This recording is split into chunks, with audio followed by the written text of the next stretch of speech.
We were just talking about the USMCA, as it's called. Let's break down this trade agreement further and examine what was agreed to and what it means. Amna Nawaz has that part of the story for us.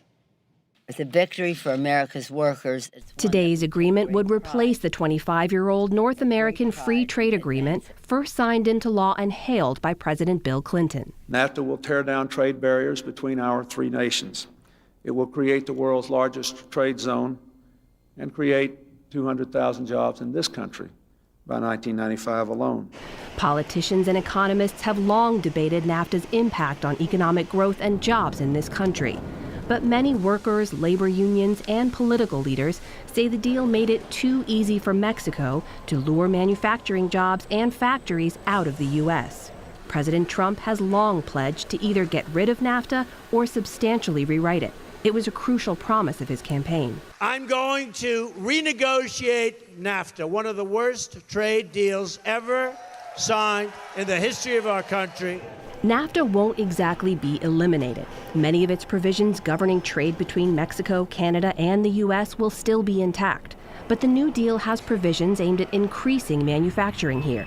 Specifically, a greater percentage of a car and its components will have to be produced in North America, and by workers who get better wages.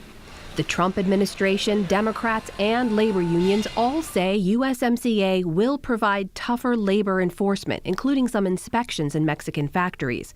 It also includes a loss for the pharmaceutical industry by stripping out a rule that would have protected expensive biologic drugs from generic competitors for 10 years. Meanwhile, today in Mexico City, U.S. Trade Representative Robert Lighthizer signed the deal with his Mexican and Canadian counterparts. The result, I think, is the best trade agreement in history. Mr. Trump has indicated he will sign the USMCA once it's passed by Congress.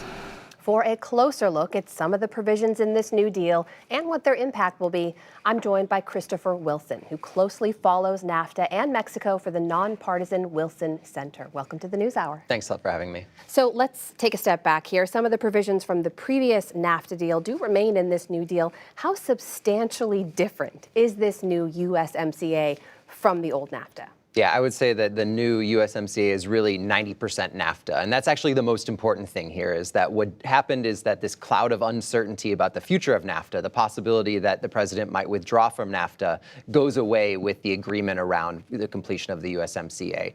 That matters because companies have invested billions of dollars in the creation of a North American system of manufacturing production. So we have now not just sort of regular trade of finished goods happening between the United States, Mexico, and Canada, we're actually building things together. And so all of those products, all of that $1 trillion of trade was put at risk. Now investors, companies that are involved in that trade can sort of breathe a sigh of relief and continue doing business. That said, there were, of course, some more important changes as well. Important changes, important updates, too. Why were those necessary? Well, that's a matter of a huge debate, whether those were necessary or not. And I think in certain areas, different people would, sort of have different opinions. So on labor, for example, the idea that there was a need for changes to Mexican labor law, Mexico agreed to a major labor reform through the USMCA. That, in my opinion, was absolutely necessary.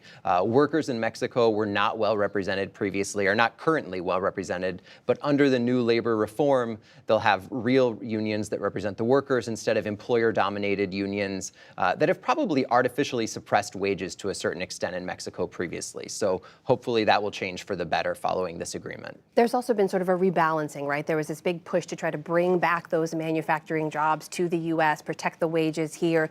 Will this deal have a significant impact on that front? I mean, I think the reality is that most of those jobs in manufacturing that have been lost in the United States were lost due to automation, technological change, robots on the factory floor, things like that. So we shouldn't expect any major changes. I mean, the reality is, in my opinion, NAFTA wasn't the main problem there, so changes to NAFTA can't solve that big problem. That said, there are some specific areas where there are important changes, and the auto industry was one that was mentioned, right? So, there will now be rules that say a larger portion of what goes into an automobile needs to be made in somewhere in North America. That's going to bring some auto jobs back to the United States, but it's going to come at a cost because cars will be a little bit more expensive. And this is what the ITC, the International Trade Commission of the U.S. government, found when they did a study on the change from NAFTA to the USMCA. They said there will be jobs gained and sort of production gained in the U.S. auto industry, but there's actually a larger loss in the rest of the economy because it takes, money and new investments to meet these new rules. So we could see car prices go up. I want to ask you from the American farmer's perspective, because the auto industry gets a lot of attention when it comes to this. Mexico's a huge purchaser when it comes to American wheat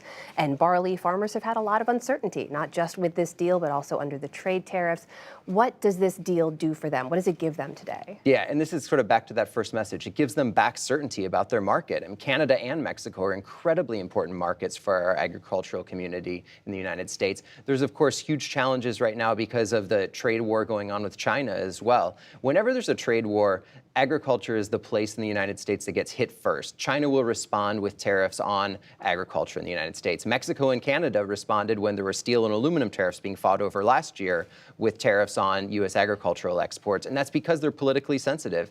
People know, other countries know, that if they hit agriculture in the United States, it's a way of exerting political influence on Congress in the United States. And so this deal just gets us back to having certainty. It also provides a little bit of new access to the Canadian dairy market. There's a few extra good things in there for agriculture, but it gives them a platform on which they can continue to do business. And we mentioned those stripping away of protections for drug companies against generic competitors. Does this mean drug prices could come down?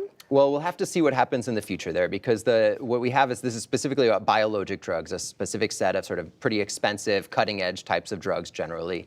In the United States right now, there's 12 years of intellectual property protection for those drugs.